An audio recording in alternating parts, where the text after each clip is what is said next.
Today we're talking about Camazotz in the context of God release dates. First of all, I know that quite a few people will be on this video just to find out what we know about the god so far. To get that out of the way really quick, we know about his abilities. We know he's got an ability called Screech Echo, which buffs himself and does some sound wave echo, which has actually been leaked onto the live server with a Fenrir model, where it was like 3 different projectiles going in different directions, apparently bouncing back as well, similar to Izanami's weapon. So that's what we know about ability 1. There's ability 2 called Vampire Bats, a projectile and a stun. Ability 3, Siphon Power, which is some kind of power beam with a siphon mark, and his ultimate Deadly Bite, or ability 4 at least, which is a buff with a heal pool and an essence pool. And somehow this essence pool can be destroyed and it has something to do with his passive. This is all from the Smite data mining site, so this is something we have some info on, but we can't really say for sure what this means in there. We don't have any absolute values or anything yet.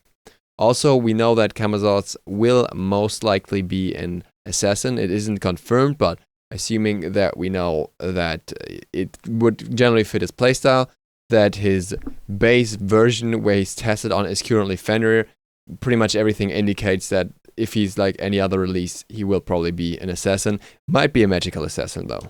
Now, if you've taken a look at the Odyssey site already, you will have seen that the next Mayan god, which is Camazotz, will be released on the 11th of October. If you look back at the dates when Izanami was released, the next release should actually be on the 27th of September, following the order that Hi-Rez has followed so far. After that, the releases are back to normal. There's 2 weeks for a next patch where there won't be a god, and then another 2 weeks until we get the next new god.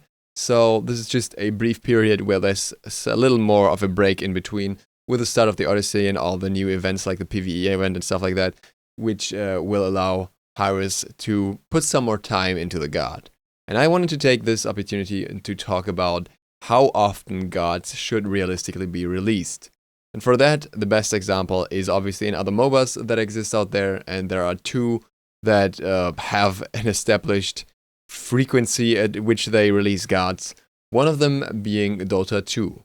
Now, Dota 2 is really slow when it comes to releasing gods. It's ridiculously slow. They have between 2 to 4 gods in the last few years. In 2013, they still had a lot more in 2012, but they really slowed down since. They have now, as far as I know, released all the original gods from Dota 1 and are now actually working on releases outside of that. But it's especially interesting to consider here that they didn't even have those characters who were already in that game. Excuse me for saying gods, by the way, just used it from Smite. In the new version of the game, even though they should be halfway balanced, just so they had more time to completely adjust the game for balance in that regard and make sure that every god that is released is at the best point of balance it can be at that point. So this is one approach, which is, I think, very interesting, as Dota is therefore relatively slow with patches in general. They don't do any major changes and kind of try to let the meta form itself more over time and only really interfere when there's something really drastic that needs changing. And then there is the approach of League of Legends. League of Legends did originally release a lot of characters. They basically spammed characters up to 2011. Now they have 132 champions in total, and the releases have slowed down heavily. They already started slowing down around 2012, 2014, when there was a large pool of characters that you could choose from, and have slowed down even more ever since. In 2016, they're not quite on the Dota level yet, but they only released 4 characters so far. So all in all, a much slower pace than what we were used to in League of Legends and in Dota. Over time, just deciding to really take an easy approach on the releases compared to before. In Smite, we kind of saw the opposite. We kind of saw relatively longer breaks between releases for a while until we had this established schedule that we have now of a new god every other patch. And this makes sense to me. This makes sense until a certain point. Until you have shown so many gods, maybe the goal may be 100 here. It makes sense to, get a larger god pool, get people interested via a larger pool of characters, so everyone can have something for themselves, and there are enough gods out there in the different pantheons that you can release in order to keep people interested. It also makes sense to have a mix of characters from every pantheon that fulfill every role. So you want to have a warrior of each pantheon, a guardian of each pantheon, and so on and so on. And maybe some outliers, like, for example, Ao Kuang, a magical assassin, and stuff like that. But I think there is this point where taking a breather is kind of a good idea. And I think around the Odyssey is actually a good time to do so. Not only are we going to slow down here, we also know that there will be 4 gods around the time of the Odyssey, and we could assume that there might not be anything too close to the Smite World Championship anymore. There might be no new god releases, so the game can really be balanced for the Smite World Championship and not have any major outliers with new releases that just came available in competitive and stuff like that. The thought here is, what should happen after? You could just go on and go back to the normal schedule with the new patch, the new Season 4 that will be coming then. But I think it might be time to slow down a little bit. I feel like this quick break in between that's taken with Camazotz is something that could be made a more of a frequent thing. Maybe release one god with that normal 4-week distance, and then another one with the 6 weeks, and then 4 weeks again, 6 weeks, and gradually slow down the release process. I feel like Smite is quite saturated with gods, and at the moment we have enough gods to keep a decent balance between all of them and not have too many fall off completely or too many be completely broken.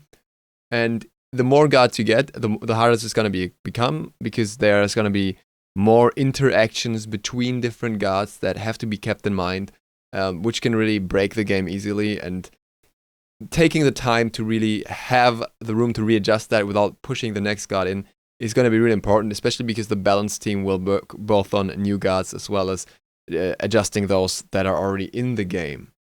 I also think that rushed releases are often not very satisfying.